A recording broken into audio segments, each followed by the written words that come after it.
안녕하세요. 경동제일교회 성도 여러분. 오늘 함께 살펴볼 성경은 예레미야입니다.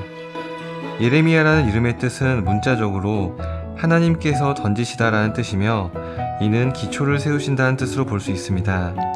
예레미야는 예루살렘에서 북동쪽으로 3km에 위치한 아나도 출신의 제사장이며 예언자였습니다.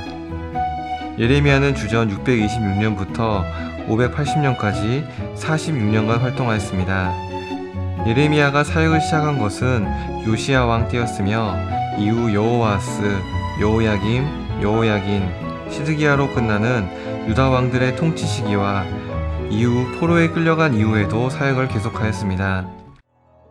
예레미야의 내용과 교훈을 살펴보도록 하겠습니다. 예레미야가 사역을 시작할 당시에 요시야는 종교개혁을 이루었습니다. 요시야의 종교개혁은 제도적, 외형적 개혁을 이루는 데는 성공하였지만 사람들의 마음속까지 개혁하기에는 역부족이었습니다. 그리고 요시야가 젊은 나이에 무기또에서 허망하게 사망하면서 이러한 개혁은 꺾여버리고 말았습니다. 그리고 사람들은 겉으로 보이는 형식적인 예배를 드리는 것에만 머물러 버렸고, 이는 잘못된 성전 신학으로 발전하게 되었습니다. 이 신학은 하나님께서 다스리시는 예루살렘과 그 성전은 절대로 무너지지 않을 것이라는 신학이었습니다. 이들은 매번 예배를 드리면서 하나님에 대한 지식은 소유하였지만 그들의 내면이 변화되는 데는 나아가지 못했습니다. 예레미야는 이렇듯이 삶이 없이 종교생활 제도에만 만족하였던 당시 사람들의 예배를 질책하였습니다.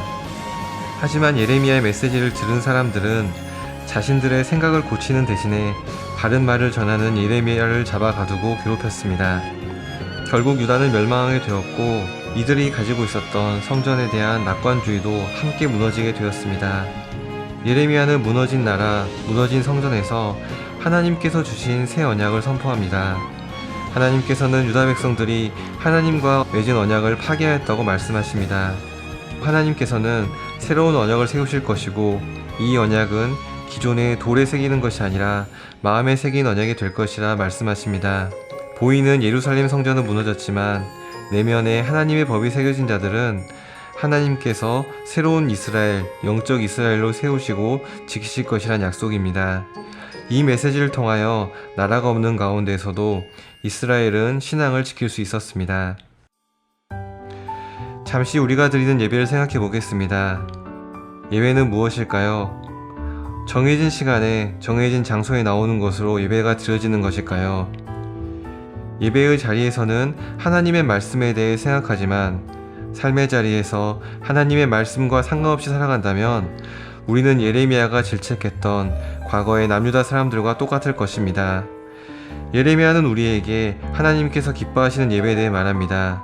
그것은 예배당 안에서의 예배의 모습뿐만 아니라 내 삶의 자리에서도 하나님의 뜻대로 살아가는 삶 속의 예배입니다. 예배를 드리고 돌아가는 나의 삶의 자리에서도 하나님의 뜻에 순종하시는 경동제일교회 성도님들이 되시기를 바랍니다. 바이블 프로젝트 영상을 시청하시겠습니다. 예레미야서. 예레미야는 이스라엘 제사장으로서 남유다가 멸망하기 전 몇십 년 동안 예루살렘에 살며 활동했습니다.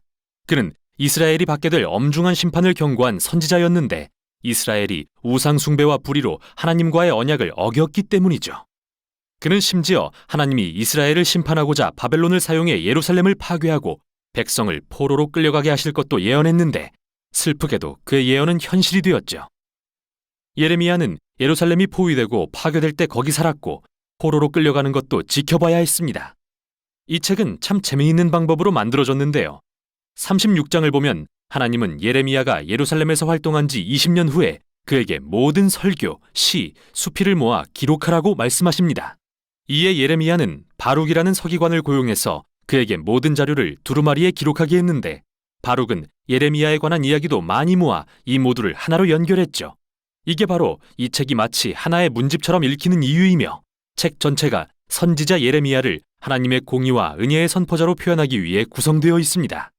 책은 하나님이 예레미야를 선지자로 부르시는 장면으로 시작합니다. 그는 두 가지 소명을 받는데, 하나는 이스라엘을 향한 선지자요, 하나는 열방을 향한 선지자입니다. 그의 예언은 뽑고 파괴하지만 또한 심고 건설할 것이라 말합니다. 즉 그는 이스라엘을 꾸짖고 하나님의 다가올 심판에 대해 경고하지만 미래를 향한 소망의 메시지도 전달하는 거죠. 이 서론은 긴 첫 부분인 1장부터 24장을 완벽히 요약하고 있습니다. 이는 모두 포로기 이전 예레미야의 글로서 핵심은 이스라엘이 하나님과의 언약을 어겼고 율법에 기록된 모든 합의 사항을 위반했다는 거죠. 그들은 여러 방식으로 가나안의 온갖 이방신을 받아들여 전국의 신전을 세워 예배했는데 예레미야는 이러한 우상 숭배를 간음에 비유해서 매춘, 난혼, 외도 등의 단어를 사용해 이스라엘이 어떻게 이방신들에게 충성했는지 묘사했죠. 또 예레미야는 반복해서 이스라엘 지도자들을 비판했는데 제사장, 왕, 선지자 할 것 없이 모두 타락했기 때문이죠. 그들은 율법과 언약을 버렸고 그 결과 비극이 찾아왔습니다. 사회에 불의가 만연하게 된 것인데요. 이스라엘에서 가장 취약한 계층인 과부와 고아, 이민자들이 유린당했는데 이는 명백히 율법에 어긋난 것이었지만 이스라엘 지도자들은 신경조차 쓰지 않았죠. 이런 모든 문제가 집약된 곳이 바로 7장입니다. 예레미야의 성전 설교로 불리는 장이죠. 이스라엘 백성은 아무렇지도 않은 듯 하나님을 예배하러 성전에 나오지만 실상 성전 밖에서는 이방신을 예배하고 있습니다. 심지어 어떤 이들은 끔찍한 가나안 풍습을 따라 자녀를 희생제물로 삼기도 했죠. 결국 예레미야는 누구나 듣기 싫어하는 말씀을 선포하게 됩니다. 이스라엘의 하나님이 심판하실 거라는 것이죠. 북쪽으로부터 적을 보내 성전을 허물고 이스라엘을 벌하실 것이라고 말합니다. 이들은 하나님이 예루살렘을 정복하도록 허락하신 군대였는데 읽다 보면 그 군대가 바로 바벨론 제국이라는 걸 알게 되죠. 그러다가 25장에서 장면이 전환됩니다. 이스라엘은 하나님께 돌이키지 않았고 결국 바벨론에 새로 즉위한 느부갓네살 왕 첫 해에 하나님은 예레미야에게 바벨론 군대가 이스라엘과 주변 모든 민족을 정복하고 70년 동안 포로 삼을 것임을 선포하라고 하시죠. 그는 바벨론을 이스라엘의 불의와 우상숭배에 대한 하나님의 진노가 가득 찬 포도주 잔에 비유하는데 하나님은 이스라엘과 모든 민족이 이 잔을 마시게 하실 것입니다. 이 장이 이 책의 구성에서 핵심인 이유는 다음에 올 내용이 모두 바벨론의 공격에 초점을 맞추고 있기 때문이죠. 26에서 45장까지는 이스라엘, 46부터 51장까지는 다른 민족에 대한 공격입니다. 이스라엘에 대한 내용의 앞부분에서 예레미야는 이스라엘이 돌아오기를 애원하고 마지막 순간까지 경고하지만 이스라엘 지도자들은 끝까지 거부합니다. 이 내용의 뒷부분은 여러 이야기로 이루어져 있는데 예루살렘이 바벨론에 포위되어 결국 멸망하는 모습, 또 예레미야가 그 시간 동안 박해받는 모습, 그리고 그의 의지와 상관없이 이스라엘 반역자들에게 납치되어 이집트로 끌려가는 모습이 그려집니다. 그런데 바로 여기 재앙과 심판의 어두운 이야기 한가운데 이스라엘의 미래에 관한 소망의 메시지가 있습니다. 예레미야는 신명기 30장의 모세의 설교를 인용해 이스라엘이 하나님과의 언약을 어기고 포로로 끌려가지만 하나님은 자기 백성을 포기하지 않으실 거라고 말합니다. 오히려 하나님은 언약을 새롭게 하사 그들의 마음을 변화시키실 것이라고요. 예레미야는 이 언약을 발전시켜 하나님이 언젠가 토라의 율법을 돌판이 아니라 그들의 마음에 새기실 거라고 말하죠. 또 하나님은 그들의 불순종을 돌이키사 언젠가 진정으로 하나님을 사랑하고 따르게 하실 것이며 언젠가 이스라엘은 그 땅으로 돌아올 것이고 다윗의 가문에서 메시아가 나실 텐데 그때에는 열방이 이스라엘의 하나님을 참 하나님으로 인정하게 될 것입니다. 여기서 우리는 이스라엘의 반역에도 불구하고 하나님은 죄로 그들을 최종 심판하지 않으시고 오히려 그분의 신실하심으로 무슨 일이 있어도 언약의 말씀을 성취하신다는 걸 알 수 있습니다.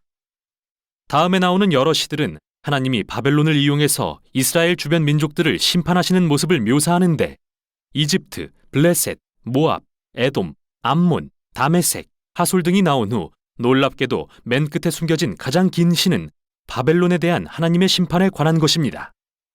하나님은 공의를 실현하기 위해 이 민족을 사용하셨지만 그들의 폭력과 우상 숭배를 인정하지는 않으시죠. 즉, 바벨론 역시 하나님의 공의로 심판받게 될 것입니다. 예레미야는 또한 이 민족의 교만과 불의를 비난하는데요.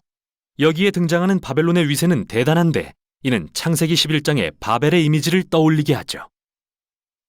바벨론은 반역한 민족의 전형으로서 부와 전쟁으로 영광을 누리지만 결국 하나님은 그들이 멸망에 이르도록 하십니다.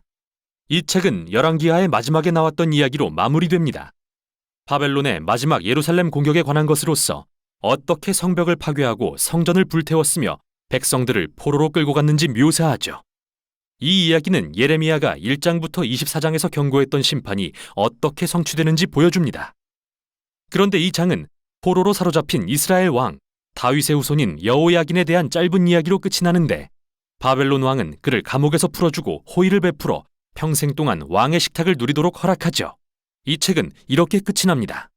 아주 작고 희미한 소망의 빛이지만 30장부터 33장에 나온 예레미야의 소망의 약속을 기억하게 하죠. 하나님은 그의 백성을 버리지 않으셨고 다윗 가문에서 오실 메시아의 약속도 잊지 않으셨다는 걸요. 이 책의 대부분이 경고와 심판으로 가득 차 있지만 마지막은 미래에 대한 소망으로 끝이 납니다. 이것이 바로 예레미야서입니다.